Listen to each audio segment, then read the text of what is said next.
Welcome to this Queen's University course, Identity, Conflict and Public Space, Contest and Transformation.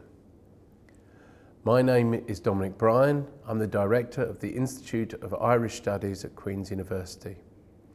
I have with me Milena Komarova from the Institute for the Study of Conflict Transformation and Social Justice, Sam Pehrson from the Centre for Identity and Intergroup Relations, and Neil Jarman, who's also from the Institute for the Study of Conflict Transformation and Social Justice.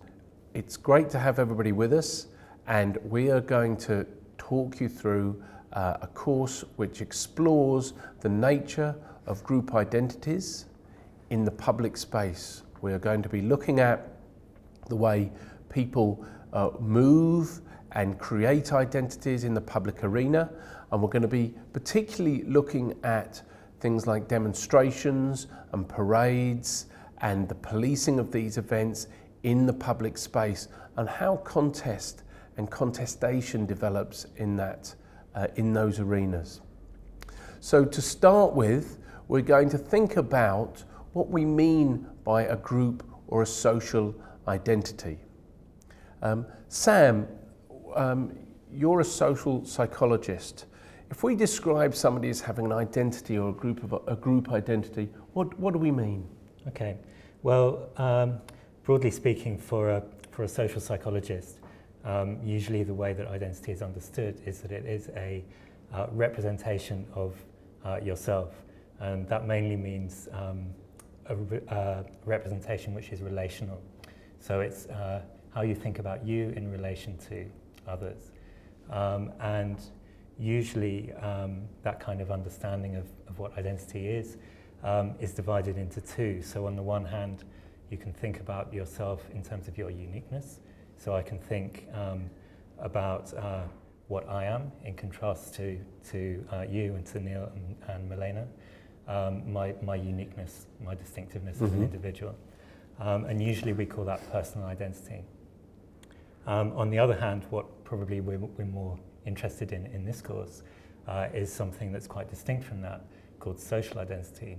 And this is not about my uniqueness, but it's about what I have in common, what I share with other people, and also what I have different, not from other individuals, but from other groups.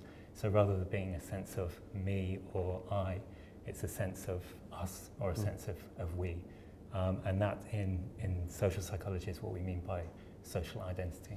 And those social identities that you have, that an individual have, are going to, in a sense, change through the day. So you have more than one social identity, and different identities are going to become important at different parts of your day or your month or your year or your life. Is that fair? Absolutely. So identity is very much something that people are doing all the time, something that they're creating, reflecting on in a constant sort of flow. So it's not something that you have that's fixed, that you carry around with you. As you go about your day and as you go about your life, you're making sense of what's going on around you. And that's a very active, a very fluid process. And that means that depending on what situation you're in, what you're doing, who's around you, what's important to you at that point, different kinds of identities will come to the fore. So really for any of us, there are infinite different possible ways that we might construct our identity, and the particular ones that are important at any given time, that depends on our context. Now, some of my identities I feel are more important than others. I might get very emotional about either being a parent or supporting a football team or a political identity. How does those identities, how do they relate to emotion and how you feel about these things? Well, they're very much tied up with emotion, and so obviously, I mean, it's sort of obvious to anybody that the things that happen to you, they make you, you feel emotions about them. You feel angry about things that happen to you, or you feel affection towards people who are connected to you in some way. When we start talking about social identity, it's interesting because people can be emotional not only about things that happen to them personally, but things that happen maybe to other members of their group or to their group as a whole that may not affect you personally. So, for example, the fate of your football team, which is well known, is Spurs. That you know what happens to that team, or even what happens to other supporters, that you will feel passionate about that, even if it actually has no particular consequence. So I end up feeling a sense of identification for a whole group of people who I don't actually personally know. That's right. But that identity ties me into them in quite an emotional way. That's right. So you feel emotions about them. You care about those people. You have a sense of solidarity with them, and similarly, you might have other quite different emotions towards supporters of other teams at certain times. But also, you not only have feelings about them, but you feel with them. You feel passionate about the same things at the same time, and that kind of sense of feeling, shared feeling with other people, is a very powerful aspect of social identity. Thinking about that shared feeling, Neil, you're an anthropologist and you've spent a lot of your research career looking at how people express those shared feelings in the public space. What are the different ways that we might see shared feeling expressed, and how do people do it in a public arena? Well, I think to start with that, you'd have to say that how do the shared feelings come about? Because they don't exist naturally or inevitably. So it comes about by doing things together, or doing things even in parallel. So that, for example, you don't necessarily need to attend the football matches. You can watch it remotely and still feel a sense of relationship and emotion about the situation. But certainly, if you start to engage physically with people and interact with them around a common aim, a common purpose, a common range of activities, that will be one of the factors that starts to build a sense of commonality among the different people. So it can be any type of activity in a public space, or any type of shared activity. It will give you different types of activity. Will perhaps give you different strengths of emotion. You can have a common identity by going to Tesco's with a lot of other people. Right, so you can be in a shop together. Or waiting at a bus stop and getting in a conversation with somebody about your shared experience of being fed up waiting for the bus. But it's a weak identity. Whereas some other things where you're going, say, for example, to a demonstration where you believe in a cause and you meet other people who believe in a similar aspects of the same cause, you will start to feel a stronger sense of identity with them, because there's more reason for engaging with them, more reason for doing the same sorts of things. So that one's quite interesting, because you think of how many times during the day you're involved in a common pursuit with other people. You mentioned either going shopping or catching a bus, and in a sense you're a group there, but you're not necessarily bonded together unless something happens to create a bond. Whereas there are a whole set of other identities where you have emotionally developed as part of that group, and you'll often go out to express that outwardly, maybe in the way you dress or in the functions you're doing today, maybe going to a religious occasion, or going to a sporting occasion, or going to a concert. All right, so there's different levels of the way we express. I sometimes like to call it a sense of groupiness, a sense of belonging in that public sphere. And some of that, I mean, like the example of going to the shop or going to the bus stop, waiting at the bus stop, that's a casual one-off sense of groupiness. You know, you'll go to the same bus stop the next day and you'll meet another group of people, and you won't really have any sense of. But you go to the football match and you go again the following week and the following week, and you build a sense of commonness with that group of people. You do activities together. You sing, you chant, you cheer, you get dejected. So it's not just about being in place, it's actually doing things in synchronicity with other people, sharing part of the same activities. And part of it is also then you may talk to people, you may not talk to people, but it's to come to and won an important book, I think, on social collective identity, Benedict Anderson's notion of an imagined community, that we agree that we see ourselves as part of a community. The vast majority of those people we've never met, we never will meet, but if we do meet them, we can recognise our commonality because we are both born in the same country, or we worship at the same types of church, or even simple things like we speak the same language. Which is an amazing thing, really, as to why I might feel myself have a common affinity with, I don't know, 45 or 50 million other people who feel themselves to be English, or with any of those national identities. Why do we come to have such an affinity with a large group of people who we will never know, and indeed might have many disagreements with? Absolutely, because I think, coming back to the point that Sam made at the beginning of this conversation, was that people will have many identities, and some of them will intersect with other people and others will be very different. You may both support the same football team, but you have radically different political opinions.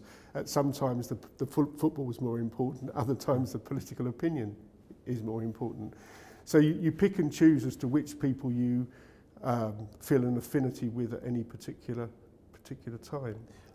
Milena? One of the things that I'm picking up from your discussion so far is the importance of 3 dimensions that have been mentioned here, to identity, to who we feel we are at a particular time, above other identities that we hold, and to even the emotion that we relate to that identity at that time. One is time, the other is space, and the third is really the context, the action that we are all involved in, or the type of activity or practice that we are all involved in. So in terms of time, some mentioned about, we might feel that, my identity as a mother may be more important in the morning when I'm preparing my kids to go to school, and in the evening when I go home, then is my identity as a social researcher. But there's a different dimension of time here too, which is more historical time. And all this understanding of who we are that has been created for each of us over the course of our lives, through institutions such as education, through the family, and so on. You feeling English does not happen on the one day in the morning of a particular year or whatever. And the other is... And I wasn't instantly English the moment I was born. It was socially created. Right. The other is space. So where exactly? Everything that we do takes place somewhere. So where exactly does it take the practice, the activity that we are involved in, take place? And in what relation is that particular space where the activity takes place to other spaces, be it in the city or somewhere else? And the third thing is the type of activity, and you mentioned it already a few times, whether you're going to a football match or whether we are discussing the importance of political identities and marching in Northern Ireland, or parading in Northern Ireland. So we'll be talking a lot on this course about how the way the public space, the spaces we're in, makes a difference to expressions of identity. But I wanted to particularly pick up on something Sam said about how we get these identities, because in one sense we sort of have a choice of these identities, or we feel we have a choice, that we can choose which is important. And another way, that identity is part of a relationship with other people, so that as I think the social psychologist might say, there's an in-group and there's an out-group. So how I feel depends on some of those around us. How does that relationship, why is that relationship important? You mean about others constraining in some way what identities we can have or not have? I mean, so one way of looking at this is to say that identity, although I've said that psychologists would see it as a way of representing yourself, so you could think of this as being something in your head, something that you think, this is what I am. That's only part of the story, and that actually it's not just a matter of what you think you are, but a matter of your interactions with others. Mm-hmm. And so, of course, other people are always part of that equation, and being able to act out, to perform, to enact your identities is as important, if not more important, than privately just thinking about it. So there are certain identities. So there's a public quality, inherently there's a sort of public quality to identity, and it's the way that you relate to others and not just the way that you think about yourself. So there are certain identities, the way that we're going to express our identities, and we're going to think about that public expression, and part of the way we do that public expression is going to be dependent upon how we're imagining ourselves as against other people. So something like our sexuality may be dependent upon the context where we're going on and how we want to see ourselves in relationship to other people. Yeah. I mean, there are a variety of ways in which people may decide to either enact their identities or to keep them hidden. Enacting your identity has a whole range of functions, you know. So, for example, you may want to have your identity acknowledged by people who you see as your in-group. You want them to accept you as a member, and therefore you behave in a particular way. It may be that you want to influence other members of your group. You want to persuade them, this is what our group believes, this is what we should be doing, and in that case you will perform your identity in a certain way. You see politicians doing this all the time, that in all sorts of subtle and sometimes not so subtle ways, they will try to display their credentials as typical members. Such as an American president, the debate they had in the presidential election about whether the American president wears the little American flag on his lapel and what meaning that had and how important that was. Precisely. So that's just one example of why somebody might make their identity public in order to be able to be seen by others as genuinely of the group, and then for able to lead them. And there are all sorts of reasons why people might want to do that, in the same way reasons why they might not want to do that. And sometimes that backfires. I was thinking, when you said about the American president, thinking of the case of David Cameron and the pasty, which backfired on him as he tried to give this sense of a man of the people. But the fact that he mucked up his identity, his understanding of the pasty and where he bought it, actually backfired on him, showed exactly the opposite of what he intended to do. So it comes back to that point, it's relational, that it is about recognition and acceptance of another wider range of people. And politicians are a particularly good example of how people are continually thinking about how they express their identity, because they want to be seen as encompassing. As a politician, I represent you as a group of people, so that the way you manifest yourself in public is constantly being thought about and controlled, so that you look like you have a certain identity. But you also can't claim any identity. I mean, if you claim one identity, it will exclude other identities. You know, you can claim yourself as British, which encompasses different dimensions, but as soon as you say you're English, it excludes a sense of Scottishness about it. You know, and it also requires a degree of recognition. I could tell people I'm Scottish, but if other people don't recognise that I haven't got a Scottish accent or I haven't got the credibility to be that, I have that identity. So having an identity is not just something you can claim, it also needs to be acknowledged and recognised, and you come into that, brought into that in-group, as Sam was talking about. Just a point I'd like to pick up, I think this relational thing is very important, and it's important to bear in mind that at the same time as we claim or perform a certain identity, we not only do that for ourselves, we simultaneously constitute other identities of those around us. So if I'm going to, in this discussion, be a sociologist, that immediately makes you an anthropologist more than it does make you an Englishman or whatever else. So this kind of inside-outside bit, where simultaneously you constitute yourself or a group, and an outside, another group, or somebody else, an other, is kind of important for the purposes of our discussion. And people will pick up on elements of those identities all the time. So I'm someone, I'm an English person that's lived in Ireland for 30 years, and a lot of my own experiences in life have come through living in Ireland. So in that sense, I could feel quite Irish, but I've been I've had this English accent all the way through it, so whatever I do in life, whenever I go and engage, people understand me as having an English background. So my constant life is a bit of an engagement between an English person who's lived for many years in Ireland. Thinking about the nature of the public space and the public arena, how can we see the public spaces that we move through as important? What is it about the physicality of those spaces which makes a difference to how we might express identities? Well, some of it comes back to the point that Sam made right at the beginning of the conversation about identity being performed and enacted. And that implies a sense of an individual doing something, but also there being an audience for that.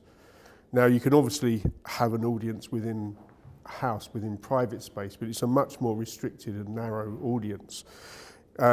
Once you move out of that space, you've got a much wider audience to interact with, perform to. So I think the public space is an arena for collective identities, a variety of collective identities being enacted. And if you think about public spaces as streets and roads and squares and shopping centres and those sorts of spaces, there's certain things that people pick up on as collective identities which are very general ones, you know, as male or female, that you pick up on, whereas your identity doesn't necessarily, or your national identity doesn't necessarily, yeah. And you have to do something else if you want to emphasise your national identity. Whether you, and here in somewhere like Belfast, if you chose to wear a Rangers top or a Celtic top, that would give a slightly different, another element to your public identity. This is a male or a female, and we know from that, reading that. But it also requires an understanding and way to interpret those identities. It's not, people are not shouting out verbally, they're shouting out through their physical appearance. So you start to think about other elements that start to kick into play into how you, again using Sam's term, how you represent your identity. You know, if you just stand there. Because there are sort of usually a set of acceptable social rules as to how you express an identity. So if I can, you know, if I'm deciding that I'm doing something like going to the beach, then I can turn up in a pair of swimming trunks and everybody will, that would be seen as quite acceptable. If I turn up to a lecture at the university in the morning wearing that same pair of swimming trunks, I mean, it's the same outfit that I wore the day before at the beach, I'm now standing in front of a whole lot of students, it probably wouldn't be seen as a... So we've got a set of social rules that are always around us, to which to a certain extent we'd be conforming to. That's right. I think that's absolutely right. But I think also when we're talking about the norms of acceptability and what can be expressed and what can't, that we're not talking about something which is that comes from nowhere, and we're also not talking about something that's very even in the sense of everybody being subjected to norms in the same way. There's obviously another element of this, which is power. And so there are differences between different groups in terms of who has more freedom and less freedom to make their identities visible or not. And in fact, from my point of view, I think that that's part of the reason why expressing identities in a public space is important, because it's a way of saying we can do this. We have the power as a group to be able to represent ourselves on our own terms, for not to have somebody else telling us what we can be or what we can't be. And that quality of power, I think, is very important to understanding identities. So that's really important. So that group, that sense of being able to express a particular identity as a group is not evenly spread across all groups. Some groups are able to express identities more than others. Some people will feel more comfortable expressing particular forms of groups than other people will be. That's right, which is not to say that that's set in stone forever. These things can be challenged, but they have to be challenged as groups. So that's where I think the element of collectively manifesting identities is important, because it's in a collective that people are empowered to perform their identities in a way that as individuals they might be isolated and disempowered. It's coming together that allows them to perhaps do something which isn't normative, that actually challenges the norms. You can think about this in relation to someone's sexual orientation and how if you're perceived to be gay, certainly 20, 30 years ago, public presentations of that format could leave you open to confrontation and violence. Even today still could do so. But the collective process through events like pride events, where people come and often be very outrageous in their presentation of their identity, has had an impact of having that identity as becoming established, accepted and normatised. Even though we were seeing the kind of extreme forms of it in some of the pride events, but then the more normative forms of homosexuality become more readily accepted as part of our society. And that, of course, would be enormously dependent on the different cultural contexts you would get around the world. I mean, one of the ways one feels uncomfortable when one moves to another country is because one knows less about the rules of how to conform and not to conform. So, for instance, dress around certain elements of the way you feel about your sexuality is going to vary hugely depending upon where in the world you are. And so that you'll go to another country and you might think, well, I'm being invited along maybe to a church service, or I'm going out to a nightclub or a thing. You have to think more carefully about what becomes acceptable in terms of how you express that particular form of your identity. I think what is being said here, from a more kind of looked at from a more general perspective, is that public space can be defined and has been defined as any place that offers a universal access to the public to express itself in some way. But of course this is an ideal which has never been realized throughout history. It never happens, but it shapes our expectations of public space. And it is important then for us as social scientists, when we empirically research individual spaces, to ask questions like, what are the rules that govern the behavior in this particular space that actually change access, change who is able to use this space, change how one is able to use this space, who makes those rules, who enforces them, how is behavior and practice in this space managed and shaped. So for example, a common public space almost around the world now would be a shopping centre, where particular shops are bought and they want that place to look a particular way. So you often get people excluding groups of young people. Exactly. In Belfast we might have a whole group of young people who have their sweatshirt hoods up, and they're just young people meeting and hanging around, and then they get moved on because it's not seen as good for that public space. Which is exactly the basis on which concerns about the erosion of the public sphere and public space are expressed, related in particular to this process of new liberalization of public space, to the building of shopping malls and consumer spaces in public spaces, which sanction certain kinds of identities and behavior. So effectively, our identities are, as well as something we have, they're constantly being, in a way, policed. We police them ourselves, all right? We decide, well, I want to appear this way or not. So that's a decision we sometimes make.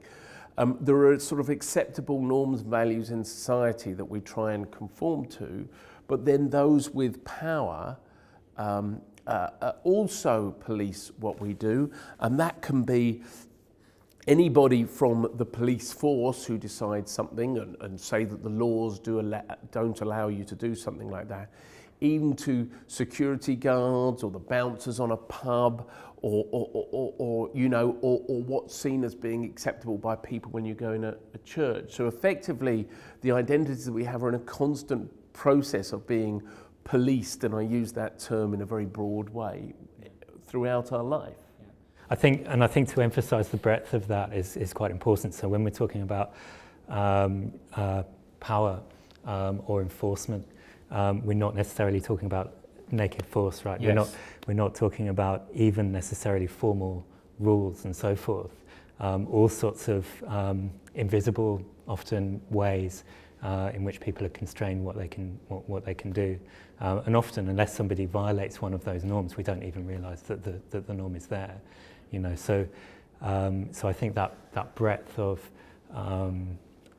the ways in which it's enforced is very important. But we as a social being, we tend to learn the skills to know roughly how we're supposed to behave in a particular social environment, and we also understand very clearly when we're crossing over those boundaries, and that the crossing over of those boundaries is likely to have a certain implications.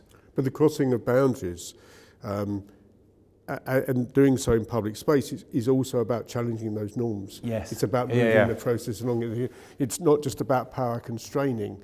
It's, you know, the power of the individual to fight back. And you think about even something like the identity, the public identity of Muslim women, and how that has changed over the last 20 years.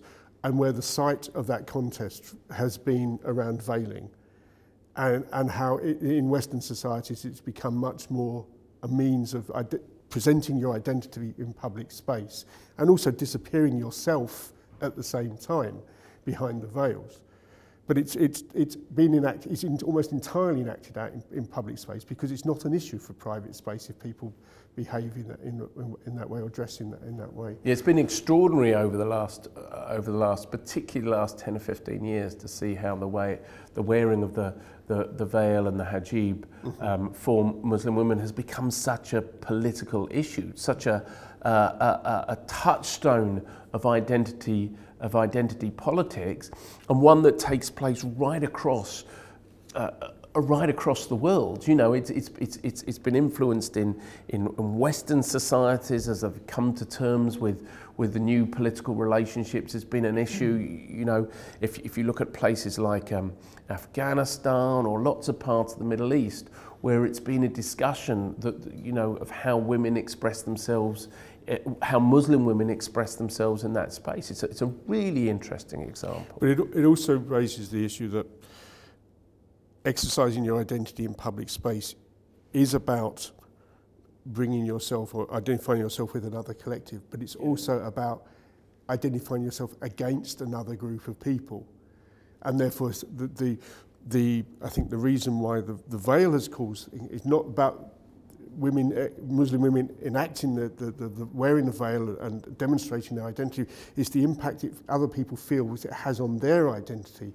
And the fact that you haven't you're working with a zero-sum game here, that if somebody's identity is being allowed to flourish in public space, somehow our identity is being restricted in that public space in some way. Yeah. So that you've got multiple identities working within the space at the same time. Sometimes they can all intersect, and sometimes one group of people will want to claim access to a public space and exclude another group. And if that other group then starts to gather in that space becomes contested. So you can see how you move from a situation where, you know, we all express identities throughout the day, and we express identities as we talked in that public space. We can quickly see how those expressions of identity can begin to become part of conflict. That conflict, the very expression of a particular identity, can feel like it creates a sense of contest with other identities, and that people might feel offended. Other people's emotions are touched upon by the potential expression of identity that you have. Not a couple of years ago, I remember standing with a group of protesters at a Pride event in Belfast. Neil, you and I were watching it, and as I watched the Pride event come down the road, I was standing with the protesters, who I wouldn't necessarily have had a great deal of affinity with. But one thing that struck me was the sense in which they were emotionally felt sort of under attack by what was taking place, that they felt that their own norms and values, you know, listening to what they were saying, that their own norms and values seemed to be being undermined by this expression that the gay and lesbian community were having and that young people were having around it, seemed to be an undermining of these protesters' sense of what it was to be a human being, that their own senses of value. And sometimes public spaces can accommodate that diversity of identities. But sometimes when you get one identity taking a very strong position in the public space, others either feel offended or feel they can't express their identity in that public space, or they perhaps contest and oppose that identity. So it depends, coming back to something we were talking about right early on, you know, the context in which your identities are being expressed.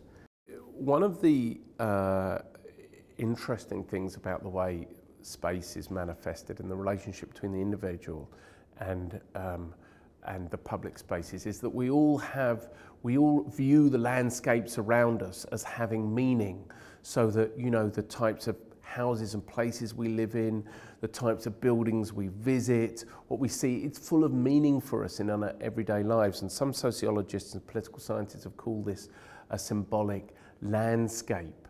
You know, how the arenas around us affect who we are and what we do. So if we think about that, Milena, what are the sorts of landscapes that might influence the way we express ourselves in the public sphere? Well, one of the things that I'm immediately made to think about are, for instance, public squares and central squares in cities. Squares are historically and in the present day the places, often in the center of cities, where the seats of the administrative and all other power of that city, or even sometimes, if you're talking about the capital city, of the state is. And therefore, when we have all these public demonstrations and protests, again, historically and in the present day, I'm thinking about Tiananmen Square, Tahrir Square. I'm thinking about the protests that are currently taking place in Eastern Europe, in places like Sofia. Many of these take place exactly they've been built as arenas, effectively. You know, they've been built as powerful and grand looking spaces often. But it also brings us back to something that we talked about earlier, which is what kind of a public is being constituted and made by the particular action that's taking place, or the particular protest in this case. So whenever people protest in such places, they are addressing not just the public at large, other people like them, that they perceive to be like themselves, they're addressing those in power. So there's an interesting comparison there. Earlier you mentioned shopping centres. You know, the difference between one of those spaces and the shop, although many of those squares would also be markets in their own time, but it's interesting to compare that to maybe an enclosed shopping centre. And we talked about the different rules that are actually being enforced in spaces like shopping centres, where it would be unthinkable to produce such sort of public address like a protest or a demonstration. But there's also another reason why, not only a symbolic or even a reason going down to the rules or to how this space is managed, why it would be difficult to hold a public demonstration in a shopping mall, and that's literally the physicality of the space, its sheer materiality. It doesn't allow for such kind of a large gathering. So there are many factors that come when we talk about the symbolic significance of landscapes. The symbolism of a landscape in itself is a compound notion. There's many smaller factors that come into that. So, I mean, a recent example, Neil, was the Occupy movement, which developed out of the economic crisis. And I'm thinking of the way the one in London particularly developed seemed to me to be quite interesting. Well, the one in London originally intended to occupy a square that was very much associated with the financial markets. Which they wanted to protest about. But then ironically, that was a privately owned space, so wasn't a public space, it was a private public space. It was a space that could be used by the public, but only at the behest of the owners. So then when they were forced into occupying a nearby space, which happened to be outside St Paul's Cathedral, which was publicly owned space, and then that raised a different dimension to I think, to the overall protest, that they weren't just protesting at the financial markets. It also introduced perhaps resonances of culpability of Christianity with the markets, and resonances back to biblical stories. So it does the physical space that one occupies does give a different resonance to the nature of the demonstration. And although Milena was referring to the sheer space, which actually sometimes allows large numbers of people and to give you a sense of the scale of the event and the scale of the group, I think ironically one of the most powerful ones was the protest in Tiananmen Square, when you contrasted the scale of the physical space with the fact that one man, the tank man, stood in front of the protest and stood against the state. In some senses, it's almost a different form of symbolic space, a symbolic demonstration in a type of physical space, that one person swamped by the space dominated by the state creates a very different sort of symbolic identity that's being displayed. Sam, in terms of the context in which we experience our identities, how much of a difference does time make? How does time influence our identity? Well, I think time is quite a crucial aspect of identity, and some people have argued that really for identity to exist at all, it has to have a quality of continuity to it. And so I can't really have an identity unless it has a continuity across time. I wouldn't be Sam if I didn't have some sense that I'm the same Sam that I was this morning and yesterday and so on. And it's the same with collective identities, that really for them to work, to be meaningful, there must be some understanding that it continues from the past to the present and will continue into the future. And so from that point of view, time is quite important. But another thing that I would say about time is that although, as Neil was mentioning earlier, the fact that identities become meaningful through shared practice and are built up over time, that's important, but also we shouldn't neglect the fact that identities can also be created quite quickly and quite instantaneously. New identities can be very powerful. And there's some very interesting work on behavior in emergencies, emergency behavior that captures this very nicely. And so if you think about the example of being on the bus or being on a train and you're crowded in with other people, but you have no sense of commonality with them. They're just other individuals that are in your way, have nothing to do with you. But when something happens like an accident or a terrorist attack, that all of a sudden those same people are joined together in a sense. They'll work together quite quickly. They'll become very quickly, and you know, this has all sorts of practical implications, because it's often assumed that in emergencies people will become selfish, will trample over each other and so on. And actually they don't do that. There's an enormous amount of cohesion among groups of strangers who find themselves in that situation. And that happens precisely because although there's no history behind that group, it's created quite instantaneously, and similar things can happen in political contexts as well. And it's quite interesting because there's also mechanisms for making sure that an identity is expressed over time, and you can think of a lot of commemorations and ritual events which are precisely designed to make sure an identity is repeated over a period of time. Arguably that's what ritual is really for.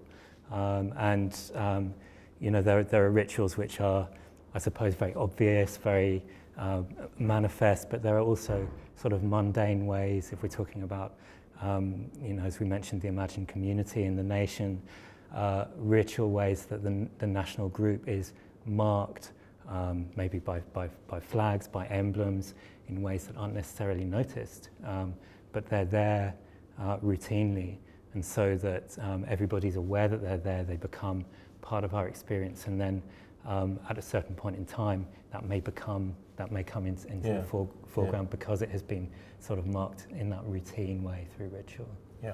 In this discussion, what we've tried to do is look at the way that people's identities are formed, look at it from a psychological point of view of why our identity is important and the layers of our identity, and why we feel particular identities in particular circumstances, and also the emotional way this attaches to us to groups. But what's particularly interesting for us in this course is how that group identity is expressed in the public space, and what group identities one is allowed to express in the public space, and what type of identities you're allowed to express in the public space, and also who polices those identities. So in the next part of our discussion, we're going to look particularly more carefully at the symbolic spaces, the power to express those identities, and the sense of contestation and conflict that comes out of those expressions.